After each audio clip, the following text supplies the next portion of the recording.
എൻ്റെ പേര് സ്വപ്ന മോൾ CK എന്നാണ്. ഞാൻ പോലീസ് സർവീസിലാണ് വർക്ക് ചെയ്യുന്നത്. ഞാനിവിടെ വന്ന് ഉടമ്പടി എടുത്തത് 6/5/2024 തീയതിയാണ്. അന്ന് ഇവിടെ ഉടമ്പടി എടുക്കാൻ വരുമ്പോൾ ഇതിനെനിക്ക് കൃപാസന മാതാവിനെ കുറിച്ച് ഒന്നും അറിയില്ലായിരുന്നു. എൻ്റെ ഫാമിലിയിലുണ്ടായിരുന്ന പ്രശ്നങ്ങൾ കാരണം എൻ്റെ അമ്മായി ഉടമ്പടി എടുക്കാൻ വേണ്ടി വന്നപ്പോൾ എന്നെ കൂടെ കൂട്ടിക്കൊണ്ട് വന്നതാണ്. ഉടമ്പടി എടുത്ത് പോയതിന് ശേഷം ഞാൻ കൃത്യമായിട്ട് പ്രാർത്ഥനയൊന്നും ചെയ്തിരുന്നില്ല. എന്തോ ഒരു വഴിപാട് ചെയ്തത് മാതിരി ഞാൻ ഉടമ്പടി എടുത്ത് പോയി. അതിന് ശേഷം ഞാൻ ഡ്യൂട്ടിക്ക് പോകുകയും ഈ പ്രാർത്ഥനകളൊക്കെ ഉഴപ്പിയിരുന്നു. ഞാൻ അതിലൊന്നും വലിയ വിശ്വാസം കാണിച്ചിരുന്നില്ല. പ്രാർത്ഥനകളൊക്കെ ഉഴപ്പി ഞാൻ ഡ്യൂട്ടിക്ക് പോകുന്ന സമയത്ത് ഡ്യൂട്ടി പ്ലേസിൽ നിന്ന് എനിക്കൊരു അപകടം ഉണ്ടായി. ഞാൻ റോഡിൽ വീണ് എൻ്റെ സ്പൈനൽ കോഡിനും ഇടത് ഷോൾഡറിനും തലയ്ക്കും പരിക്ക് പറ്റിയതിന് ശേഷം എൻ്റെ വലത് കൈ പാരലൈസ് ആകുകയും ചെയ്തു.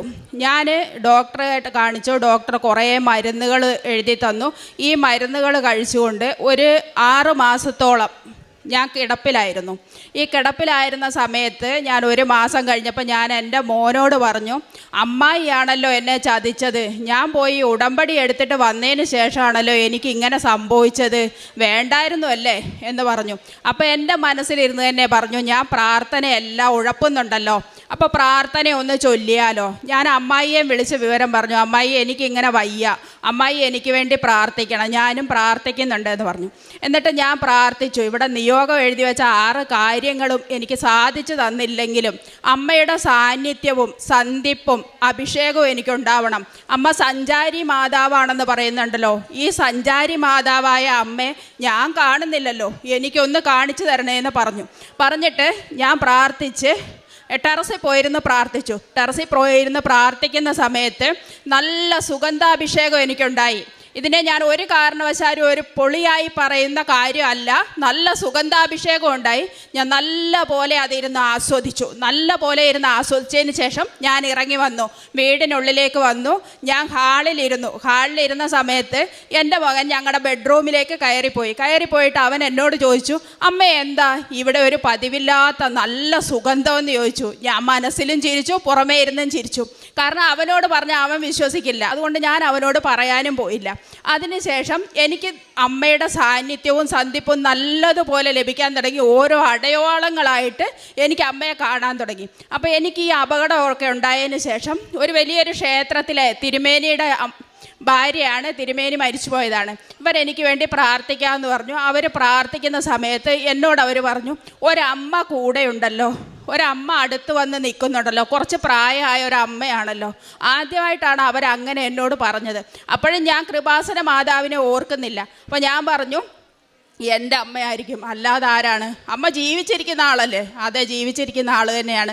പിന്നീടാണ് എനിക്ക് മനസ്സിലായത് ഈ കൃപാസനത്തിലെ അമ്മയാണ് എൻ്റെ അടുത്ത് വന്ന് നിൽക്കുന്നതെന്ന്. അമ്മയുടെ സംരക്ഷണം പൂർണ്ണമായിട്ടും എൻ്റെ കുടുംബത്തിന് കിട്ടാൻ തുടങ്ങി. എൻ്റെ ഈ കൈ പാരലൈസ് ആയതിന് ഞാൻ മരുന്ന് കഴിച്ചുകൊണ്ടിരുന്നിട്ട് എനിക്ക് യാതൊരു കുറവും ഉണ്ടായിരുന്നില്ല. എന്നിട്ട് ഈ മരുന്ന് 7 മണിയാകുമ്പോഴേക്ക് ഈ മരുന്ന് കഴിച്ചില്ലെങ്കിൽ എൻ്റെ കൈയും ശരീരവും തളർന്നു. ഓരോ ദിവസവും നാളെ ഞാൻ എണീക്കില്ല, ഇന്ന് രാത്രി ഞാൻ മരിക്കും എന്നുള്ള വിചാരത്തിലാണ് ഞാൻ കിടക്കുന്നത്. അത്രയും സഹിക്കാൻ പറ്റാത്ത വേദന അനുഭവിച്ച് കരഞ്ഞ് ഞാൻ പ്രാർത്ഥിച്ചിട്ടുണ്ട്. അന്നൊക്കെ എൻ്റെ കണ്ണിൽ നിന്ന് വരുന്നത് പുഴ പോലെ ഒഴുകുകയായിരുന്നു കണ്ണുനീര്. അത്രയും വിഷമം, സാമ്പത്തികമായും ശാരീരികമായും മാനസികമായും എല്ലാ വിഷമങ്ങളും ഞാൻ അനുഭവിച്ചു.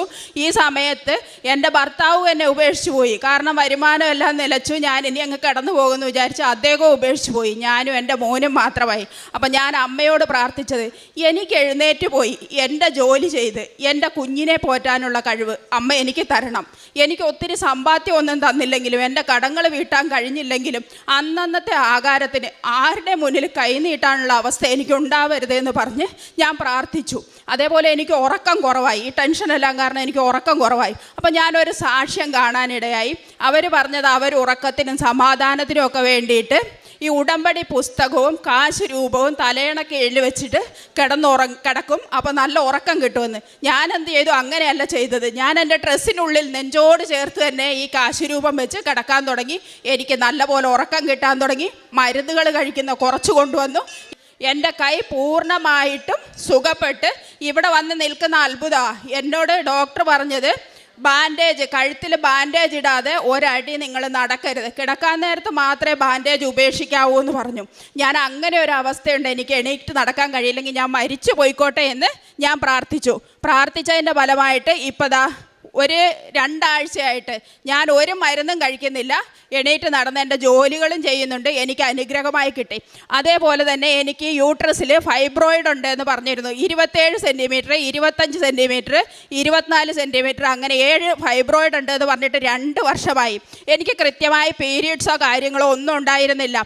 സർജറി വേണമെന്ന് ഗൈനക്കോളജി ഡോക്ടർമാർ 3 പേര് അഭിപ്രായം പറഞ്ഞതാണ്. ഞാൻ കരഞ്ഞുകൊണ്ട് ഒക്ടോബർ 26 ജോസഫ് അച്ഛൻ്റെ പ്രാർത്ഥനയിൽ പങ്കെടുത്തു. എൻ്റെ വയറിൽ പിടിച്ചുകൊണ്ട് ഞാൻ പ്രാർത്ഥിച്ചതിൻ്റെ ഫലമായി ആ സെക്കൻഡിൽ തന്നെ എനിക്ക് ബ്ലീഡിങ് ഉണ്ടായി. ഞാൻ അത്ഭുതമെന്നേ പറയേണ്ടു.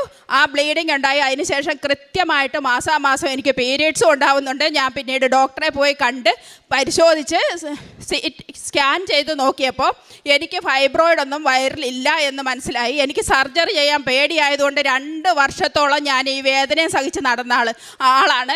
എനിക്ക് ആ അനുഗ്രഹം ഉണ്ടായി. ഇന്ന് രോഗശാന്തി ലഭിച്ചു. ബാക്കിയുള്ള കാര്യങ്ങളും കൂടെ അമ്മ നടത്തി തരുമെന്ന് എനിക്ക് മനസ്സിലായി. അമ്മ സഞ്ചാരി മാതാവാണ്, നമ്മുടെ അടുത്തുകൂടെ വരും എന്ന് പറഞ്ഞപ്പോഴൊക്കെ ഞാൻ പരിഹസിച്ചിട്ടുണ്ട് മനസ്സിൽ തന്നെ. സഞ്ചാരി മാതാവോ? അത് സത്യമാണ്. അമ്മ സഞ്ചാരി മാതാവ് തന്നെയാണ്. അമ്മ നമ്മുടെ അടുത്ത് വരും. നമ്മൾ ഹൃദയം അർപ്പിച്ച് പ്രാർത്ഥിച്ചാൽ നമ്മുടെ കൂടെ തന്നെ ഉണ്ടാവും, ആപത്തൊന്നും വരുത്താതെ. ഞാനൊന്നേ പ്രാർത്ഥിച്ചുള്ളൂ, എൻ്റെ കുടുംബത്തെയും എൻ്റെ മക്കളെയും അമ്മയുടെ നീല അങ്കിയുടെ സംരക്ഷണത്തിൽ അമ്മ നയിക്കണേ എന്ന് പ്രാർത്ഥിച്ചു. അതേപോലെ രോഗികൾക്ക് വേണ്ടി ഞാൻ ശുശ്രൂഷ ചെയ്യുക എന്ന് പറഞ്ഞ് ഒരു ശ്രീദേവി അമ്മ എന്ന് പറയുന്ന ഒരു അനാഥയായിട്ടുള്ള ഒരു സ്ത്രീ ഉണ്ടായിരുന്നു. 75 വയസ്സുള്ളതാണ്. അവരെ നോക്കാൻ ആരും ഉണ്ടായിരുന്നില്ല. അവരുടെ 2 കാലുകളും ശരീരവും മുഴുവനും പൊട്ടി ഒലിച്ച് പഴുപ്പൊഴുകി നടക്കുന്ന ഒരവസ്ഥയായിരുന്നു. ഞാൻ അവരെ ഈ വയ്യാതിരിക്കുമ്പോഴും അവരെ ഹോസ്പിറ്റലിൽ കൊണ്ടുപോയി ഡോക്ടറെ കാണിച്ചതിന് ശേഷം ഞാൻ അവർക്ക് വേണ്ടിയിട്ട്, എനിക്ക് വേണ്ടിയിട്ട് പ്രാർത്ഥിക്കുമ്പോൾ അവർക്ക് വേണ്ടി കൂടെ പ്രാർത്ഥിച്ചു. അവരെ ഹോസ്പിറ്റലിൽ കൊണ്ടുപോയി. ഒരാഴ്ച കഴിയുന്നതിന് മുന്നേ അവരുടെ ശരീരത്ത് നിന്ന് പൊട്ടി ഒലിക്കുന്ന മുറിവുകളൊക്കെ കരിഞ്ഞു. ഇപ്പോൾ അവർ നല്ല സൗഖ്യം പ്രാപിച്ച് സുഖമായി ഇരിക്കുന്നുണ്ട്. പിന്നെ എന്നെക്കൊണ്ട് കഴിയുന്ന രീതിയിൽ ഞാൻ പ്രേക്ഷിത പ്രവൃത്തി ചെയ്യുന്നുണ്ട്. നിർബന്ധിച്ച ആരെയും ഞാൻ അമ്മയുടെ അടുത്ത് പോകാൻ പറയലില്ല. അവർക്ക് തോന്നുകയാണെങ്കിൽ, അവർക്ക് വിശ്വാസമുണ്ടെങ്കിൽ പോവട്ടെ. എൻ്റെ കാര്യങ്ങൾ ഞാൻ അവരോട് പറയലുണ്ട്. എന്നെക്കൊണ്ട് കഴിയുന്ന രീതിയിൽ എല്ലാവരെയും സഹായിക്കലുണ്ട്. ഇത് ഞാൻ മറ്റുള്ളവരുടെ ശ്രദ്ധ നേടിയെടുക്കാനോ അല്ലെങ്കിൽ ആരെങ്കിലും നമ്മളെ വിശ്വസിച്ച് ഇതിലേക്ക് വരാൻ വേണ്ടിയിട്ടോ പറയുന്നതല്ല. എൻ്റെ അനുഭവമാണ്. നമ്മൾ പ്രാർത്ഥിച്ചാൽ അമ്മ കൂടെയുണ്ടാവും. അമ്മയുടെ സാന്നിധ്യവും സന്ധിപ്പും നമുക്ക് കൂടെ ഉണ്ടാവും.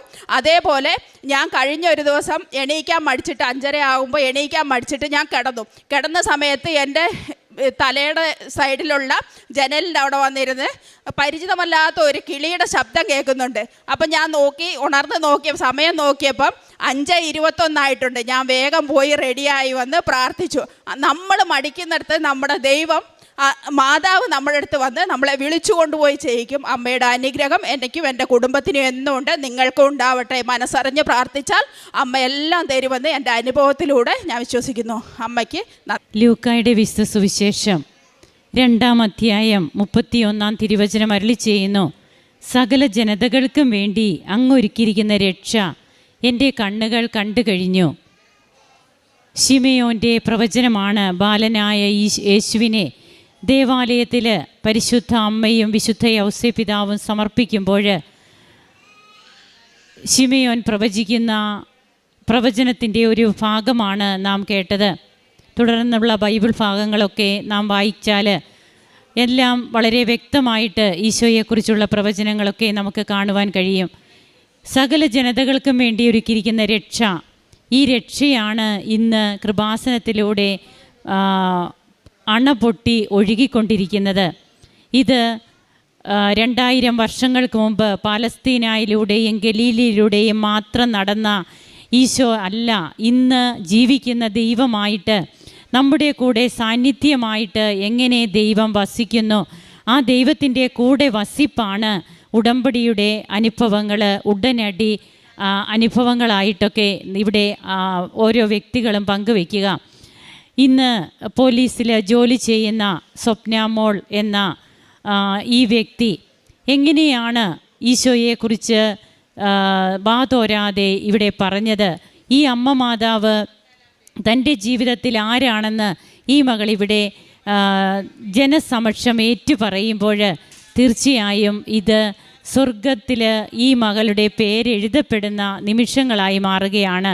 അങ്ങനെ തൻ്റെ പുത്രനെ ആരൊക്കെ ഏറ്റുപറയുന്നുവോ അവരുടെ അടുത്തേക്ക് അമ്മ കടന്നു വരുന്ന ഓരോ അനുഭവങ്ങൾ, തൻ്റെ രോഗസൗഖ്യം, അതുപോലെ തനിക്കുണ്ടായ സുഗന്ധ അഭിഷേകം, തന്നെ വിളിച്ചെഴുന്നേൽപ്പിക്കുന്ന അമ്മയുടെ സാന്നിധ്യം, താൻ എത്രയോ രൂപയ്ക്കൊക്കെ മരുന്ന് കഴിച്ചുകൊണ്ടിരുന്ന താന് ഇന്ന് മരുന്നൊന്നും കഴിക്കുന്നില്ല, തനിക്ക് രോഗസൗഖ്യങ്ങളും അതുപോലെ ഉറക്കമില്ലാത്ത രാത്രികൾ, അത് എങ്ങനെ തനിക്കിന്ന് ഉറങ്ങാൻ കഴിയുന്നു, ഇങ്ങനെ ജീവിതത്തിൻ്റെ എല്ലാ മേഖലകളെയും ഉടമ്പടി ചേർത്ത് പിടിക്കുകയാണ്.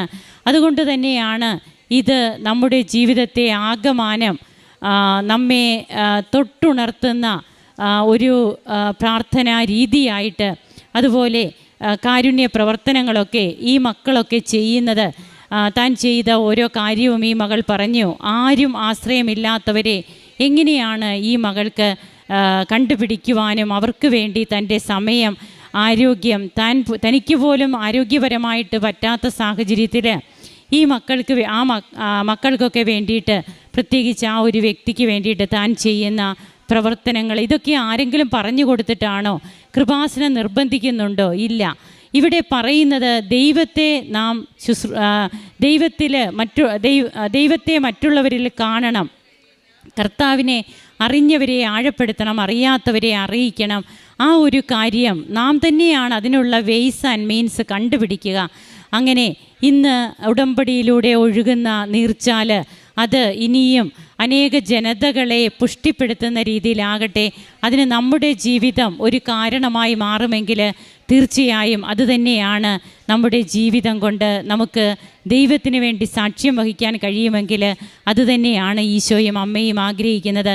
കരങ്ങളടിച്ച് നമുക്ക് ദൈവത്തെ മഹത്വപ്പെടുത്താം. Ave Maria. എൻ്റെ പേര് വിജി ജോസഫ്. ഞാൻ അങ്കമാലിക്കടുത്ത് കറുകുറ്റിയിൽ നിന്നാണ് വരുന്നത്. ഞാനിവിടെ ഉടമ്പടി എടുത്തത് 2022 മാർച്ച് 27-നാണ്. 9 തവണ പുതുക്കി. 2 വർഷത്തോളമായിട്ട് ഞാൻ ഉടമ്പടിയിൽ നിലനിന്നുകൊണ്ടിരിക്കുകയാണ്. എനിക്ക് ഈ ഉടമ്പടിയിൽ വന്നിട്ട് ഒരുപാട് ആത്മീയമായിട്ടുള്ള ബോധ്യങ്ങളാണ് എനിക്ക് ഏറ്റവും കൂടുതലായിട്ട് കിട്ടിയിരിക്കുന്നത്. പണ്ടൊക്കെ ഞാൻ എന്തെങ്കിലും ചെറിയ പ്രതിസന്ധി വന്നാലും തളരുമായിരുന്നു. എന്നെ ആരെങ്കിലും ഒന്ന് മുഖം കറുപ്പിച്ച് സംസാരിച്ചാൽ എനിക്ക് ഉടനെ വിഷമം വരും. പിന്നെ ഞാൻ 2 ദിവസം അതോർത്ത് സങ്കടപ്പെട്ട് കരയുന്ന ഒരു സ്വഭാവമായിരുന്നു. ഇപ്പോൾ എനിക്ക് ഈ ഉടമ്പടിയിൽ വന്ന പിന്നെ എനിക്ക് എന്നെ ആരെന്ത് പറഞ്ഞാലും, എൻ്റെ ജീവിതത്തിൽ എന്ത് പ്രതിസന്ധി വന്നാലും അതൊന്നും എന്നെ തളർത്താറില്ല. എത്ര പ്രതിസന്ധി ആയാലും, വീട്ടിൽ നിന്നായാലും, ചിലപ്പോൾ ജോലി സ്ഥലത്തു നിന്ന് ഒരുപാട് പ്രതിസന്ധി വന്നിട്ടുണ്ട്. സഹോദരങ്ങളിൽ നിന്നായാലും ആരിൽ നിന്നായാലും, ആരെല്ലാം എന്തെല്ലാം വേദനിപ്പിച്ചാലും എനിക്ക് എന്നെ ഒന്നും അത് ബാധിക്കുന്നതല്ല എന്നുള്ള രീതിയിലുള്ള ശക്തിയേറിയ ബോധ്യം ആണ് എനിക്ക് കിട്ടിയേക്കുന്നത്. പിന്നെ വലിയ വചനത്തിൽ വളരാനും ആത്മീയമായിട്ടുള്ള വളർച്ചയും എനിക്ക് വളരെയധികം ഈ ഉടമ്പടിയിൽ നിലനിന്നുകൊണ്ട് സാധിച്ചിട്ടുണ്ട്. പിന്നെ ഇന്ന് ഇവിടെ ആൾക്കാരിൽ സാക്ഷ്യം പറയാനായിട്ട് എന്നെ ഒരുക്കിയ പരിശുദ്ധ കൃപാസന മാതാവിനെ കോടാനുകൂടി നന്ദി പറയുന്നു. കാരണം കഴിഞ്ഞ വർഷം 2023 ഡിസംബർ 7-ാം തീയതി ഈ അൾത്താരയിൽ വന്ന് ജോസഫസിൻ്റെ 2:30 ആരാധനയിൽ കൂടിയപ്പോൾ ഞാൻ പ്രധാനപ്പെട്ട നിയോഗമായിട്ട് സമർപ്പിച്ചത് അടുത്ത വർഷം 2024 ഡിസംബർ 7-ന് മുമ്പ് ഞങ്ങൾക്കൊരു ഭവനം പണി പൂർത്തിയാക്കാനുള്ള നിയോഗമായിരുന്നു. ഞങ്ങൾ നിലവിലുള്ള വീട് കൊടുത്തിട്ട് കുറച്ച് സ്ഥലം വാങ്ങിച്ചിട്ടുണ്ടായിരുന്നു. അതിൻ്റെ ആധാരം പൂർത്തീകരിച്ചിട്ടുണ്ടായിരുന്നു. പക്ഷേ വീട് പണി തുടങ്ങിയിട്ടുണ്ടായിരുന്നില്ല. അമ്മയോട് ഞാൻ കൃപാഭവനം എന്ന ഭവനത്തിന് പേരും പറഞ്ഞിട്ട് ഡിസംബർ 7-ന് മുമ്പ് അതിൻ്റെ വെഞ്ചിരിപ്പ് നടത്തണമെന്നാണ് പറഞ്ഞത്. കൃപാസന മാതാവിൻ്റെയും ഈശോയുടെയും വലിയ അനുഗ്രഹത്തിൻ്റെ ഫലമായിട്ട് ആ ഭവനത്തിൻ്റെ പൂർത്തീകരണവും അതിൻ്റെ വെഞ്ചിരിപ്പും ഡിസംബർ 5 ഈ കഴിഞ്ഞ ഡിസംബർ 5 വ്യാഴാഴ്ച നടത്താനായിട്ടും അമ്മയുടെ രൂപം എൻ്റെ ഭവനത്തിൽ പ്രതിഷ്ഠിക്കാനായിട്ടും എനിക്ക് സാധിച്ചു. അതിൻ്റെ വലിയൊരു ആഗ്രഹമായിരുന്നു. അതിൻ്റെ പൂർത്തീകരണത്തിന് ഏറ്റവും വലിയ സന്തോഷത്തിലാണ് ഞാനിപ്പോൾ നിൽക്കുന്നത്. കാരണം അതിനുള്ള യോഗ്യതയൊന്നും ഞങ്ങൾക്കില്ല. കാരണം ഞങ്ങൾ വെറും 0 ആയിരുന്നു. കാരണം എൻ്റെ ഹസ്ബൻഡും ഞങ്ങളൊക്കെ സാമ്പത്തികമായിട്ട് വളരെ ഡൗൺ ആയിരുന്ന സമയത്താണ് ഈ വീട് പണി തുടങ്ങിയത്. അതെങ്ങനെ പൂർത്തിയാക്കും, അതിൻ്റെ സ്ട്രക്ചർ വരെ പൂർത്തിയാക്കാൻ ഉള്ള സാമ്പത്തികം ഞങ്ങളുടെ കയ്യിൽ ഉണ്ടായിരുന്നില്ല. അതിലും ഏറ്റവും വലിയ അനുഗ്രഹം എന്ന് പറയുന്നത് ഞങ്ങളിപ്പോൾ ആ വീട് പണി പൂർത്തിയാക്കിയിരിക്കുന്നത് ബാങ്ക് ലോൺ ഒന്നും ഇല്ലാതെയാണ്. 2200 സ്ക്വയർ ഫീറ്റ് ഭവനം, 17 സെൻറ്റ് സ്ഥലം, 2200 സ്ക്വയർ ഫീറ്റ് ഭവനം. അത് NH-ൽ നിന്നും വെറും 100 മീറ്റർ ഉള്ളിലായിട്ട് ഈശോ ഞങ്ങൾക്ക് ഒരുക്കി തന്നു. അത് ഒരു ലോണും ബാധ്യതയൊന്നും ഇല്ലാതെ തന്നെ പൂർത്തിയാക്കാൻ സാധിച്ചു. എങ്ങനെയാണെന്ന് പറഞ്ഞാൽ എനിക്ക് പറഞ്ഞാൽ തീരാത്ത രീതിയിൽ പറയേണ്ട കാര്യങ്ങളുണ്ടാവും. അത് സമയക്കുറവ് പോലെ ഞാൻ പറയുന്നില്ല. പലപ്പോഴും 1-2 സാക്ഷ്യങ്ങൾ ഞാൻ അവതരിപ്പിച്ചിട്ടുണ്ട്, അതിലെല്ലാം അതിനെക്കുറിച്ച് പറഞ്ഞിട്ടുണ്ട്. പിന്നെ രണ്ടാമത്തെ എൻ്റെ സാക്ഷ്യം എന്ന് പറയുന്നത്, ഞങ്ങൾക്ക് അങ്കമാലിയിൽ ഒരു കടമുറി ഉണ്ടായിരുന്നു. അതിൻ്റെ വിൽപ്പന വളരെ തടസ്സമായി നിൽക്കുമായിരുന്നു. അതായത് അത് സ്ക്വയർ ഫീറ്റ് വളരെ കുറവും നീളത്തിലുള്ള മുറി ആയതുകൊണ്ട് ആർക്കും അത് വന്ന് കണ്ടാൽ ഇഷ്ടപ്പെടില്ലായിരുന്നു. അപ്പം അങ്ങനെ നിൽക്കുന്ന സമയത്ത് ഞങ്ങളെന്നും ഉടമ്പടി ഉപ്പൊക്കെ വെഞ്ചിരിച്ച് നിറച്ച് ഉപ്പം അവിടെ മുറിയിൽ കടമുറിയിൽ എല്ലാ ദിവസവും ഇട്ട് പ്രാർത്ഥിക്കുമായിരുന്നു. അതിൻ്റെ ഫലമായിട്ട് ഏറ്റവും മനോഹരമായിട്ട് അതിൻ്റെ വിൽപ്പനയുടെ കാര്യം ഇപ്പം നടന്നുകൊണ്ടിരിക്കുകയാണ്. അതായത് അതിൻ്റെ എഗ്രിമെൻറ്റ് കഴിഞ്ഞു, ആധാരം കഴിഞ്ഞിട്ടില്ലെങ്കിലും അത് ഞങ്ങൾ വിചാരിച്ചാലും മനോഹരമായിട്ട് അതിൻ്റെ പേപ്പർ വർക്കും കാര്യങ്ങളൊക്കെ നടന്നുകൊണ്ടിരിക്കുന്നു. പിന്നെ എൻ്റെ വീട് പണിയുടെ കാര്യം ഞാൻ പറഞ്ഞു. അതായത് ആ വീട് പണി തുടക്കം മുതൽ ആദ്യം മുതൽ അവസാനം വരെ പരിശുദ്ധ അമ്മയുടെ സാന്നിധ്യം, കൃപാസന മാതാവിൻ്റെ സ്ഥലമാണെന്നാണ് ഞാൻ പറയാറ്. കാരണം അത് എൻ്റെ സ്ഥലമല്ല. അപ്പോൾ ഞാൻ ഓരോ ദിവസവും ഭവനത്തിൽ വീട് പണിയുന്ന സ്ഥലത്ത് ചെല്ലുമ്പോൾ വെഞ്ചിരിച്ച ഉപ്പ് അവിടെ ഇട്ട് പ്രാർത്ഥിക്കുമായിരുന്നു. പിന്നെ ഇപ്പോൾ സങ്കീർത്തനങ്ങൾ 127:1, അതുപോലെ സുഭാഷിതങ്ങൾ 24:3, ജ്ഞാനത്താൽ വീട് പണിയപ്പെടുന്നു, വിവേകത്താൽ അത് ഉറപ്പിക്കപ്പെടുന്നു, അമൂല്യവും മനോഹരമായ വസ്തുക്കളാൽ വിജ്ഞാനം അതിൻ്റെ മുറികൾ നിറയ്ക്കുന്നു. ഈ വചനം ഞാൻ എപ്പോഴും പറയുമായിരുന്നു. അതുപോലെ തന്നെ ആ ഭവനം പൂർത്തിയായി കഴിഞ്ഞപ്പോൾ അത് വന്ന് കണ്ട ആൾക്കാരെല്ലാം പറഞ്ഞു, ഇത്രയും മനോഹരമായിട്ട് ഭവനം നിങ്ങൾക്ക് എങ്ങനെയാണ് പൂർത്തിയാക്കാൻ സാധിച്ചതെന്ന്. അത്രയും മനോഹരമായിട്ടാണ് ഈശോ ഞങ്ങൾക്കത് പൂർത്തിയാക്കുന്നത്. പിന്നെ വേറെ സാക്ഷ്യം എന്ന് പറഞ്ഞാൽ എനിക്കൊരു രോഗസൗഖ്യം ഉണ്ടായത്. അതായത് എൻ്റെ കഷത്തിന് താഴെ ഒരു തടുപ്പുണ്ടായിരുന്നു. അത് എനിക്കിങ്ങനെ എല്ലാവർക്കും ഇങ്ങനെ തടുപ്പൊക്കെ കാണുമ്പോൾ ഒരു പേടിയുള്ളതുപോലെ എനിക്കും അതൊരു അല്പം പേടിയായിരുന്നു. പക്ഷെ ഞാൻ ആരോടും പറഞ്ഞില്ല. ചെറിയൊരു വേദന പോലെയും എനിക്ക് തോന്നിയായിരുന്നു. ഞാനത് ആരോടും പങ്കുവയ്ക്കാണ്ട് ഉടമ്പടി തൈലം തേച്ച് പ്രാർത്ഥിച്ചതിൻ്റെ ഫലമായിട്ട് ഒരാഴ്ചയ്ക്കുള്ളിൽ ആ തടിപ്പ് പരിപൂർണമായിട്ടും സൗഖ്യപ്പെട്ടു. അതുപോലെ ഞാൻ കാൽ തെന്നി വെളുപ്പിനെ എഴുന്നേറ്റപ്പം രാവിലെ വെള്ളം കിടക്കുന്നുണ്ടായിരുന്നു, ഫ്ലോർ അറിഞ്ഞില്ല. ശരിക്കും തെന്നി ബാക്ക് അടിച്ചാണ് വീണത്. ശരിക്കും വളരെയധികം വലിയൊരു അപകടത്തിൻ്റെ അവസ്ഥയായിരുന്നു. പക്ഷേ ഒരു ഹോസ്പിറ്റൽ കേസും അതായത് ഒരു മരുന്നും ട്രീറ്റ്മെൻറ്റും ഇല്ലാണ്ട് തന്നെ ഈ ഉടമ്പടി തൈലം വഴിയായിട്ട് അതും ശരിക്കും നടുവുളുക്കി കാലൊക്കെ നന്നായി പൊട്ടിയായിരുന്നു. പക്ഷേ ഹോസ്പിറ്റലൊന്നും പോകേണ്ടി വന്നില്ല. ഈ ഉടമ്പടി തൈലം വഴിയായിട്ട് തന്നെ പരിപൂർണമായിട്ട് സൗഖ്യം തന്നു. പിന്നെ എൻ്റെ മോന് ശരീരം മുഴുവൻ ചുമന്ന് തടിച്ച് കുരു പോലെ വന്നു. ചെവിയുടെ ഭാഗത്തൊക്കെ നന്നായി ചുമന്ന് തടിച്ച് ഒരു ദിവസം മുഴുവനായിട്ട് വേദനിച്ച് വിഷമിച്ചിരുന്നു. ഹോസ്പിറ്റലിൽ പോകാണ്ട് തന്നെ ഞങ്ങളത് തൈലം തേച്ച് പ്രാർത്ഥിച്ചതിൻ്റെ ഫലമായിട്ട് പരിപൂർണമായും ഭേദപ്പെട്ടു. ഇപ്പോൾ എന്ത് രോഗം വന്നാലും ഞങ്ങൾ മരുന്ന് ഉപയോഗിക്കാറില്ല. കഴിയുന്നതും നേർച്ച വസ്തുക്കളാണ് ഉപയോഗിക്കാറ്. ഞാൻ അത്രയും ഈശോ ഞങ്ങളോട് പറയുകയാണ്, ഇനി ഹോസ്പിറ്റലിൽ പോകേണ്ട ആവശ്യമാണെന്ന് ഞങ്ങൾക്ക് ബോധ്യം കിട്ടണമെങ്കിൽ അത്രയും ഉള്ളൊരു കേസ് വരികയാണെങ്കിൽ മാത്രമേ ഞങ്ങൾ പോകാറുള്ളൂ. ബാക്കിയെല്ലാം ഈ ഉടമ്പടി നേർച്ച വസ്തുക്കൾ മാത്രമേ ഉപയോഗിക്കാറുള്ളൂ. പിന്നെ കുടുംബത്തിൽ ആത്മീയമായിട്ട് ഒരുപാട് വളരാൻ പറ്റി. വിശുദ്ധ കുർബാനയോട് അടുക്കാനായിട്ട് സാധിച്ചു. പിന്നെ എനിക്ക് ഒരു ജോലി ഉണ്ടായിരുന്നു. മോന് ചെറിയതാം 4 വയസ്സായിട്ടുള്ളൂ. അപ്പോൾ പാരൻസ് ഒന്നും കൂടി ഇല്ലാത്തതുകൊണ്ട് ചില സമയത്ത് ചില സാഹചര്യങ്ങൾ ജോലിക്ക് പോകാൻ പറ്റാത്തൊരു ബുദ്ധിമുട്ടുണ്ടായിരുന്നു. അപ്പോൾ ഇടയ്ക്കൊരു ബ്രേക്കൊക്കെ വന്നു. അപ്പോൾ ഞാനിങ്ങനെ ഈ കഴിഞ്ഞ ഓഗസ്റ്റ് മാസത്തിൽ നൊയമ്പെടുത്ത് പ്രാർത്ഥിച്ചു. ഓഗസ്റ്റ് 1-ാം തീയതി മുതൽ 15-ാം തീയതി നൊയമ്പെടുത്ത് പ്രാർത്ഥിച്ചു. അമ്മയോട് ഡേറ്റ് ഇട്ട് പ്രാർത്ഥിച്ചതിൻ്റെ ഫലമായിട്ട് ഓഗസ്റ്റ് 15-ന് മുൻപ് തന്നെ എനിക്കത് ഞങ്ങളിപ്പോൾ പണിയുന്ന വീടിൻ്റെ തൊട്ടടുത്ത് തന്നെയുള്ളൊരു ജോലിയിൽ പ്രവേശിക്കാൻ സാധിച്ചു. അപ്പോൾ 2-3 മാസം അവിടെ വർക്ക് ചെയ്തു. പിന്നെ ഇപ്പോൾ എനിക്കിപ്പോൾ വീട് പണിയുടെ ലാസ്റ്റ് സ്റ്റേജൊക്കെ ആയപ്പോൾ അതിൻ്റെ ഇത്ര തിരക്കും ബുദ്ധിമുട്ടായതുകൊണ്ട് അതിൽ നിന്ന് മാറി നിൽക്കേണ്ട സാഹചര്യമാണ് ഇപ്പോൾ വന്നേക്കണത്. പക്ഷേ അങ്ങനെ അത്രയും വലിയ അനുഗ്രഹമായിട്ട് ഈശോ എനിക്ക് ആ ജോലി തന്നു. പിന്നെ എൻ്റെ മോള് ജർമ്മൻ ലാംഗ്വേജ് എക്സാം എഴുതാനായിട്ട് ഡേറ്റൊന്നും കിട്ടാതിരുന്ന സമയത്ത് ഞങ്ങൾ നെഞ്ചിരിച്ച തൈലവും ഉപ്പൊക്കെ വെച്ച് പ്രാർത്ഥിച്ചു. അതായത് അതിൻ്റെ ഫലമായിട്ട് അതായത് അത് പ്രാർത്ഥിച്ചതിൻ്റെ ഫലമായിട്ട് എക്സാം ഡേറ്റ് കിട്ടുകയും 3 എക്സാം പാസ്സാവാനും സാധിച്ചു. മാത്രമല്ല ഇൻ്റർവ്യൂവിലും ആദ്യമായിട്ട് പങ്കെടുത്ത ഇൻ്റർവ്യൂവിൽ തന്നെ പാസ്സാവാനുള്ള അവസരം അവൾക്ക് ലഭിച്ചു. കുടുംബത്തിൽ കുറച്ചും കൂടി സ്നേഹവും ഐക്യവും എല്ലാം കൈവന്നു. ദൈവസ്നേഹത്തിൽ കൂടുതൽ വളരാൻ പറ്റി. പിന്നെ ഉടമ്പടി എന്നുള്ളത് ആധ്യാത്മികയുടെ ഏറ്റവും വലിയൊരു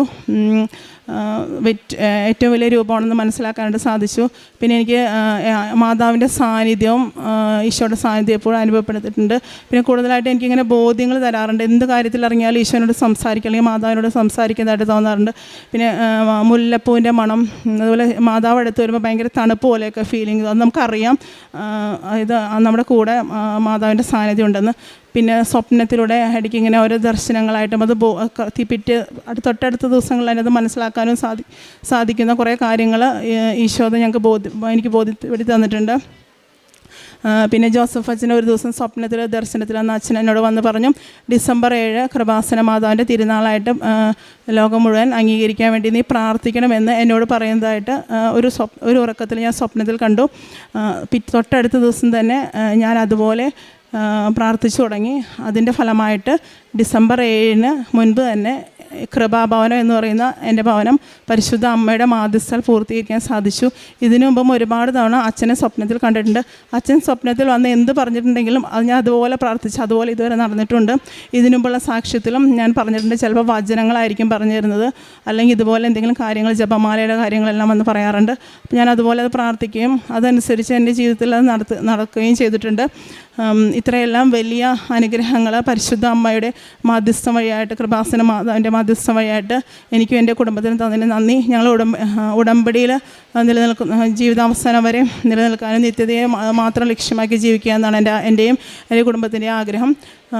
പിന്നെ എൻ്റെ മോളും ഹസ്ബൻഡും ഉടമ്പടി എടുത്തിട്ടുണ്ട്. അവരുടെ സാക്ഷ്യങ്ങൾ അവർ പറയുന്നതാണ്. ഞങ്ങൾ പ്രേക്ഷിത പ്രവർത്തനമായിട്ട് ചെയ്യുന്നത് എല്ലാ മാസവും ഇവിടെ വരും. എല്ലാ മാസവും ഒരു ദിവസമെങ്കിലും വരാറുണ്ട്. വന്നിട്ട് പത്രം വാങ്ങിച്ച് വിതരണം ചെയ്യാറുണ്ട്. പിന്നെ തൊട്ടടുത്ത് ഒരു ഓർഫണേജിൽ പോയി ശുശ്രൂഷ ചെയ്യാറുണ്ട്. പിന്നെ ഭക്ഷണ പൊതികളായിട്ട് കൊടുക്കാറുണ്ട്. പിന്നെ എന്നോട് സഹായം ചോദിക്കുന്ന ആർക്കായാലും എൻ്റെ കഴിവിൽ സാധിക്കുന്ന രീതിയിൽ സാമ്പത്തികമായിട്ടോ അല്ലെങ്കിൽ എനിക്ക് പറ്റാവുന്ന രീതിയിലെല്ലാം ചെയ്യാറുണ്ട്. പിന്നെ അറിയുന്നവരോടെല്ലാം കൃപാസന മാതാവിനെക്കുറിച്ചും ഇവിടെ വന്നിട്ട് എനിക്കുണ്ടായിട്ടുള്ള അനുഭവങ്ങളെക്കുറിച്ചും എല്ലാം പറയാറുണ്ട്. അതിന് ഒരുപാട് പേരെ ഉടമ്പടിയിലേക്ക് കൊണ്ടുവരാനായിട്ട് എനിക്ക് സാധിച്ചിട്ടുണ്ട്. എൻ്റെ മോളുടെ പേര് മരിയ. അവൾ ഉടമ്പടി എടുത്തിട്ടുണ്ട്. അവളുടെ സാക്ഷ്യം അവൾ പറയുന്നതാണ് ചെറിയ രീതിയിൽ. എൻ്റെ പേര് മരിയ ജോസഫ്. ഞാൻ ഉടമ്പടി എടുത്തത് 28 സെപ്റ്റംബർ 2023 എൻ്റെ മമ്മി 2022 വർഷത്തിലാണ് മമ്മി ഉടമ്പടി എടുത്തത്. മമ്മി ഉടമ്പടി എടുത്ത വർഷം അന്ന് ജോസഫ് അച്ഛൻ പറഞ്ഞിരുന്നു ഒരു കുടുംബത്തിൽ ഒരു ഉടമ്പടി മതിയെന്ന്. അപ്പോൾ ഞാൻ അതിയായി ആഗ്രഹിച്ചിരുന്നു ഉടമ്പടി എടുക്കാൻ വേണ്ടി. പക്ഷേ അന്ന് അച്ഛൻ പറഞ്ഞതനുസരിച്ച് ഞാൻ അമ്മയുടെ ഉടമ്പടിയിലാണ് ജീവിച്ചിരുന്നത്. ഞാൻ +2 കഴിഞ്ഞ് വല്ല മെഡിക്കൽ കോഴ്സ് അല്ലെങ്കിൽ മെഡിക്കൽ പരമായിട്ടുള്ള എന്തെങ്കിലും കോഴ്സുകളിലേക്കോ അല്ലെങ്കിൽ ഡിഗ്രികളിലേക്കോ പോകാമെന്ന് വിചാരിച്ചെങ്കിലും എനിക്കൊന്നും സാധിച്ചിരുന്നില്ല. അത് കഴിഞ്ഞാണ് ഞാൻ BCA എന്ന് പറഞ്ഞ ഡിഗ്രി എടുത്തത്. BCA ഡിഗ്രി എടുത്തപ്പോൾ ഫസ്റ്റ് ഇയർ തന്നെ ഒരു സബ്ജക്റ്റിൽ എനിക്ക് ഇത്രയും മാർക്ക് കുറഞ്ഞു. അപ്പോൾ ഞാൻ സെക്കൻഡ് ഇയർ ആയപ്പോൾ എഴുതാനെടുത്തപ്പോൾ ഞാൻ മാതാവിൻ്റെ കാശുരൂപവും ഉടമ്പടി വസ്തുക്കളൊക്കെ ഉപയോഗിച്ച് എക്സാം അറ്റൻഡ് ചെയ്തപ്പോൾ എനിക്ക് നല്ല രീതിയിൽ മാർക്കിൽ സ്കോർ ചെയ്യാൻ പറ്റി.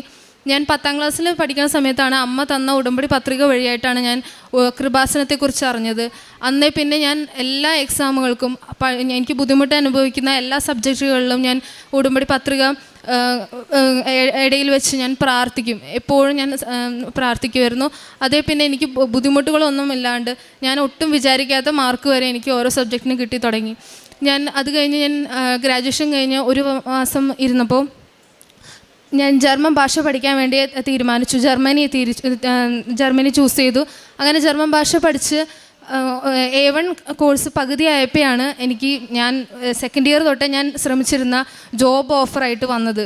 ഞാൻ സെക്കൻഡ് ഇയർ തൊട്ടേ എല്ലാ ജോബ് വെബ്സൈറ്റുകൾ എനിക്കറിയില്ല, ഞാൻ എല്ലാ ദിവസവും രാത്രികളും എല്ലാ സമയങ്ങളും ഞാനിരുന്ന് സമയം കിട്ടുന്ന സമയങ്ങളൊക്കെ ജോബിന് വേണ്ടി അപ്ലൈ ചെയ്തുകൊണ്ടിരുന്നു. പക്ഷെ ഒരു രീതിയിലും റെസ്പോണ്ട് വന്നിരുന്നില്ല. സെലക്ഷനിന് വേണ്ടി എന്നെ ഒരു പ്രൊസീജിയറിലേക്കും കയറ്റിയിരുന്നില്ല. എനിക്ക് നല്ല വിഷമമായിരുന്നു. ഞാൻ അതൊക്കെ കുറേ കരഞ്ഞ് നല്ലോണം വിഷമിച്ച് ഒരു മൂലയിലിരിക്കുമായിരുന്നു. എന്നാലും മാതാവിൻ്റെ ഉടമ്പടി വസ്തുക്കളും പ്രാർത്ഥനകളും വഴിയായിട്ട് എനിക്ക് കൂടുതൽ ശക്തി പകർന്നു കിട്ടി. അത് കഴിഞ്ഞ് എനിക്ക് അസെഞ്ചർ എന്ന് പറഞ്ഞ ഒരു കമ്പനിയിൽ നിന്ന് എനിക്കൊരു ജോബ് ഓഫർ പോലെ വന്നു.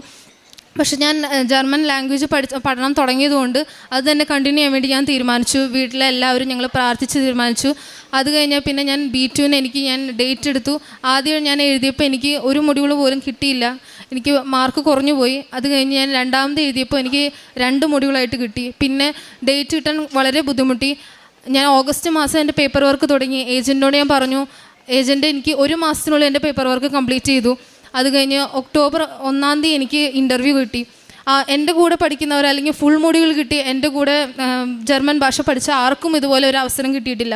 മാധവ് എനിക്ക് വേണ്ടി മാത്രമായിട്ട് ഒരുക്കി തന്നു. ഒക്ടോബർ 1 ഞാൻ അങ്ങനെ ഇൻ്റർവ്യൂവിന് അറ്റൻഡ് ചെയ്തു. ഞങ്ങൾ 7 പേരുണ്ടായിരുന്നു. 7ാമത്തെ ആളായിട്ട് മാധവ് എനിക്ക് വേണ്ടി ഒരു അടയാളമായിട്ട് ഞാൻ 7ാമത്തെ ആളായിട്ടാണ് ഇൻ്റർവ്യൂ അറ്റൻഡ് ചെയ്തത്. ഞാൻ ഇൻ്റർവ്യൂയുടെ ദിവസം ആദ്യം തന്നെ രാവിലെ ഞാൻ നേരെ പോയി ആരാധന ചാപ്പലിൽ പോയിരുന്ന് ഞാൻ എന്നെ തന്നെ പൂർണ്ണമായി സമർപ്പിച്ചു. എനിക്കൊരു കഴിവുമില്ല, എനിക്ക് ലാംഗ്വേജ് എത്ര പഠിച്ചാലും എന്തൊക്കെ ചെയ്താലും ഇൻ്റർവ്യൂ പാസ്സാവാനുള്ള കഴിവ് എനിക്കില്ലയെന്ന് ഞാൻ പറഞ്ഞു. ഞാൻ പൂർണ്ണമായിട്ട് സമർപ്പിച്ചു.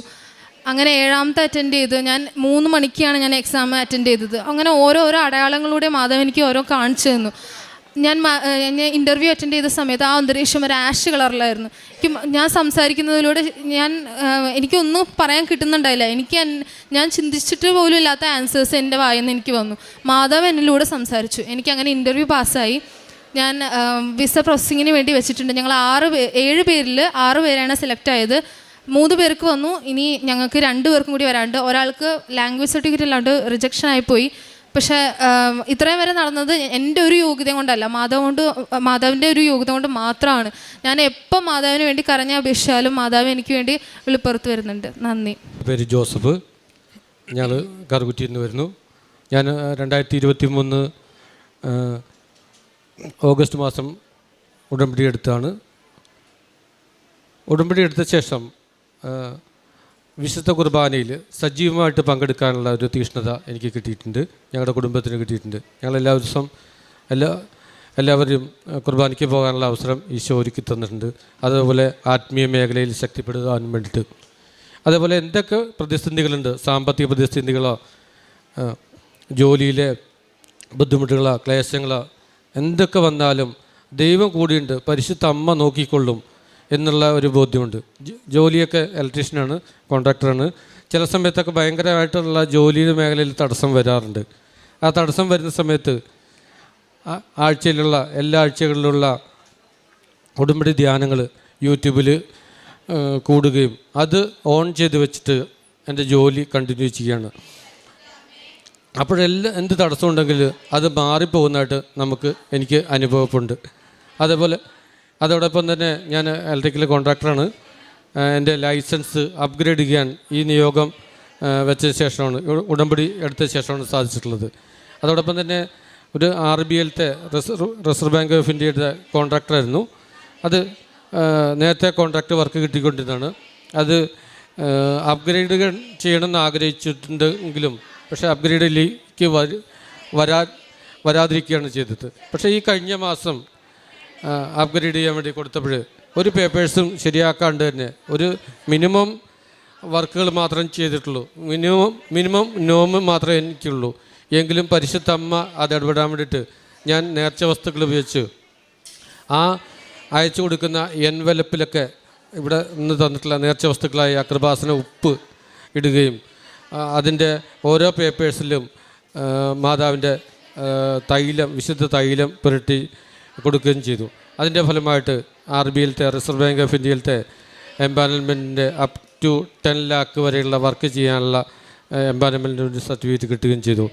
പിന്നെ കുടുംബത്തിൽ ഞങ്ങൾക്ക് ഒന്നിച്ചു ചേർന്ന് പ്രാർത്ഥിക്കുമ്പോൾ പരിശുദ്ധമ്മ ഓരോ ദിവസങ്ങൾ ഓരോ അടയാളങ്ങൾ ചെയ്ത് ഞങ്ങൾക്ക് കാണിച്ചു തരുന്നതായിട്ട് കാണും. ചിലപ്പോൾ മെഴുകുതിരിയിലൂടെ ആയിരിക്കും, ചിലപ്പോൾ സുഗന്ധാഭിഷേകത്തിലൂടെ ആയിരിക്കും. ഏതെങ്കിലും പ്രതിസന്ധി ഘട്ടങ്ങളുണ്ടെങ്കിൽ ഒന്നിച്ച് പ്രാർത്ഥിക്കുമ്പോൾ ആരിലൂടെയെങ്കിലും ഞങ്ങൾ വൈഫും 4 മക്കളുമാണ് ഒന്നിച്ചിരുന്ന് പ്രാർത്ഥിക്കുമ്പോൾ ആരിലൂടെയെങ്കിലൊക്കെ ഏതെങ്കിലും രീതിയിൽ അടയാളങ്ങൾ കാണിച്ചു തരുന്നതായിട്ട് കാണുന്നുണ്ട്. അതോടൊപ്പം തന്നെ കട്ടർ വീണ് രണ്ട് പ്രാവശ്യം എൻ്റെ ദേഹം മുറിയുകയും ചെയ്തു. അപ്പം ദേഹം മുറിയുന്ന സമയത്ത് സാധാരണ ഹോസ്പിറ്റലിൽ പോകണം, പക്ഷെ ഞാൻ ഹോസ്പിറ്റലിൽ പോവുകയല്ല ചെയ്തത്, നേർച്ച വസ്തുക്കൾ ഉപയോഗിക്കുകയാണ് ചെയ്തത്. അപ്പം നേർച്ച വസ്തുക്കൾ ഉപയോഗിച്ചതിൻ്റെ ഫലമായിട്ട് ആ മുറിവ് അതിവേഗം കരിയുകയും വേറൊരു ഹോസ്പിറ്റലിൽ പോകാണ്ടും ഇഞ്ചക്ഷൻ എടുക്കാണ്ടും ഞങ്ങൾക്ക് അത് ചെയ്തു തരാൻ സാധിച്ചിട്ടുണ്ട്. ഞങ്ങളുടെ വീട് പണിയുടെ കാര്യം വൈഫ് പറഞ്ഞല്ലോ. അപ്പോൾ വീട് പണിക്ക് ചിലപ്പം അനുകൂലമായിട്ടുള്ള കാലാവസ്ഥയാണ് ഈശോ കൃത്യസമയത്ത് ഒരുക്കി തരുന്നത്. തറ കെട്ടി ഞങ്ങൾക്ക് മണ്ണ് ഫില്ല് ചെയ്യുന്ന സമയത്ത് ഞങ്ങൾ മഴ വേണമെന്ന് ഞങ്ങൾ മനസ്സിലാഗ്രഹിക്കുന്ന സമയത്തൊക്കെ ഞങ്ങൾക്ക് ആ സമയത്ത് മഴ ഒരുക്കി തന്നിട്ടുണ്ട്. അതോടൊപ്പം തന്നെ വീട്ടിലേക്ക് വേണ്ട കല്ല് മണ്ണ് ഒക്കെ കൊണ്ടിരുന്ന സമയത്ത് വഴി ചെറിയൊരു വഴിയാണ്, പക്ഷേ വീതിയുള്ള ഒരു വഴി വേറൊരു പ്ലോട്ടിൽ കൂടെ വരവാൻ വേണ്ടിയിട്ട് പരിശുദ്ധ അമ്മ ഞങ്ങൾക്ക് വേണ്ടിയിട്ട് ഒരുക്കി തന്നിട്ടുണ്ട്. പിന്നെ കാരുണ്യ പ്രവൃത്തികൾ ഞങ്ങൾ ചെയ്യുന്ന സമയത്ത് ഞാനും വൈഫും ഒക്കെ പോയിട്ട് ഓർഫനേജിൽ പോയിട്ട് ചിലപ്പോൾ കുടുംബം ഒന്നിച്ച് ഓർഫനേജ് പോകുകയും അവിടെ ശുശ്രൂഷ ചെയ്യാനുള്ള അവസരം ഒരുക്കി തന്നിട്ടുണ്ട്. ഈ പുണ്യപ്പെട്ട അൾത്താരെ കയറി സാക്ഷ്യം പറയാൻ അവസരം തന്ന പരിശുദ്ധ അമ്മയ്ക്ക് കോടാനുകൂടി നന്ദി പറയുന്നു. അതോടൊപ്പം തന്നെ ഡിസംബർ 7-ാം തീയതി ഇവിടെ പങ്കെടുക്കാൻ ഇവിടെ വരുവാനും എല്ലാം സാധിച്ചതിന് ഒരുപാട് നന്ദി പറയുന്നു. സക്കറിയ പ്രവാചകൻ്റെ പുസ്തകം 10-ാം അധ്യായം 12-ാം തിരുവചനം. ഞാൻ അവരെ കർത്താവിൽ ബലപ്പെടുത്തും, അവർ അവിടുത്തെ നാമത്തിൽ അഭിമാനം കൊള്ളും. ജോസഫ് എന്നീ സഹോദരൻ, ഭാര്യ ബിജി, മകൾ മരിയ ജോസഫ്, മറ്റു മക്കൾ, കുടുംബം ഒരുമിച്ച് പരിശുദ്ധമ്മയുടെ തിരുനടയിൽ നിന്ന് ജീവിതത്തിൽ ലഭിച്ച നിരവധിയായ അനുഗ്രഹങ്ങളെ നന്ദിപൂർവ്വം സാക്ഷ്യപ്പെടുത്തുകയാണ്. ഭവന നിർമ്മാണം പൂർത്തീകരിച്ച കൃപാഭവനമെന്ന് പേരിട്ട് 2 ദിവസങ്ങൾക്ക് മുമ്പ് അത് വെഞ്ചരിക്കുവാനുള്ള കൃപ ലഭിച്ചതിനെ സന്തോഷത്തോടുകൂടി കുടുംബം ഇവിടെ സാക്ഷ്യപ്പെടുത്തുന്നു. അതോടൊപ്പം രോഗാവസ്ഥകളിൽ ലഭിച്ച സൗഖ്യങ്ങളെ സന്തോഷത്തോടുകൂടി സാക്ഷ്യപ്പെടുത്തുന്നു.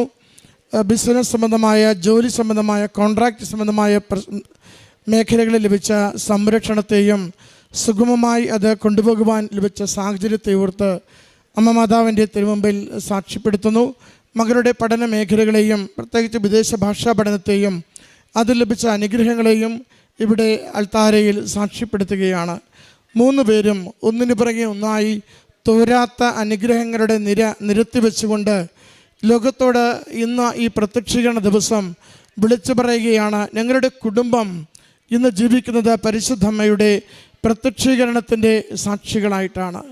എന്ത് ചെയ്യുമ്പോഴും എന്താലോചിക്കുമ്പോഴും ഞങ്ങൾക്കെപ്പോഴും മാതൃകയാവുക, പ്രചോദനമാവുക, ഞങ്ങളെ നിരന്തരം ജീവിതത്തിൽ മുന്നോട്ട് നയിക്കുക പരിശുദ്ധ അമ്മയുടെ പ്രത്യക്ഷീകരണത്തിൻ്റെ പ്രാർത്ഥനയും അമ്മ മാതാവിൽ ആശ്രയിച്ചുള്ള സന്ദേശങ്ങൾ എടുക്കലുമാണ്. സഹോദരി ആവർത്തിച്ച് പറയുന്നുണ്ട്, പല വിധത്തിലുള്ള സന്ദേശങ്ങൾ ലഭിക്കുന്നതിനെക്കുറിച്ച്, സുഗന്ധാഭിഷേകം ലഭിക്കുന്നതിനെക്കുറിച്ച്, ജോസഫ് അച്ഛൻ സ്വപ്നത്തിൽ വരുന്നതിനെക്കുറിച്ച്, അങ്ങനെ അതിലൂടെ ഓരോ കാര്യങ്ങളും കുടുംബത്തിന് നന്മയായി അനുഗ്രഹമായി തീരും വിധം, സുവിശേഷത്തിന് യോഗ്യമാം വിധം ജീവിക്കും വിധം അവരുടെ ജീവിതങ്ങളെ ക്രമപ്പെടുത്തുവാൻ ഉടമ്പടി ജീവിതം സഹായിച്ചുവെന്ന് സാക്ഷ്യപ്പെടുത്തുകയാണ്.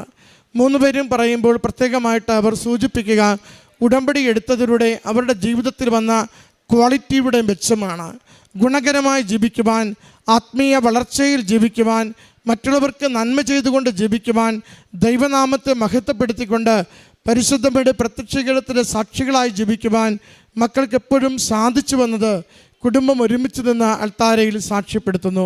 പ്രിയമുള്ളവരെ, ഈ പ്രത്യക്ഷീകരണത്തിൻ്റെ അനുഗ്രഹ ദിവസത്തിൽ നമുക്ക് അമ്മ മാതാവിൻ്റെ തിരുനടയിൽ സമർപ്പിക്കുവാനുള്ള ഏറ്റവും വലിയ നിയോഗവും കുടുംബത്തെ മുഴുവനും അമ്മ മാതാവിൻ്റെ പ്രത്യക്ഷീകരണത്തിൻ്റെ സാക്ഷികളാക്കും വിധം അനുഗ്രഹിക്കണമേ എന്നാണ്. കുടുംബത്തെ മുഴുവനും ഈശോയുടെ തിരിച്ചോരയാൽ കഴുകി ശുദ്ധീകരിക്കണമേ എന്നാണ്. കുടുംബത്തിലുള്ള ഓരോരുത്തർക്കും അമ്മ മാതാവിൻ്റെ പ്രത്യക്ഷീകരണത്തിൻ്റെ വിശ്വാസം പകർന്നു ലഭിക്കുകയും അത് ലോകത്തിന് മുഴുവനും പുതിയ സ്നേഹവും പുതിയ സന്തോഷവും സുവിശേഷത്തിൻ്റെ പങ്കുവയ്പുമായി തീരുവാൻ സഹായിക്കണമേ എന്നാണ്. ഈ കുടുംബത്തിന് ലഭിച്ച എല്ലാ നന്മകളെയും അമ്മ മാതാവിൻ്റെ തിരുനടയിൽ സമർപ്പിച്ച് ഈശോയ്ക്കും ദൈവപിതാവിനും നന്ദി പറഞ്ഞുകൊണ്ട് കരങ്ങളടിച്ച് ഈ സാക്ഷ്യം നമുക്ക് സമർപ്പിക്കാം.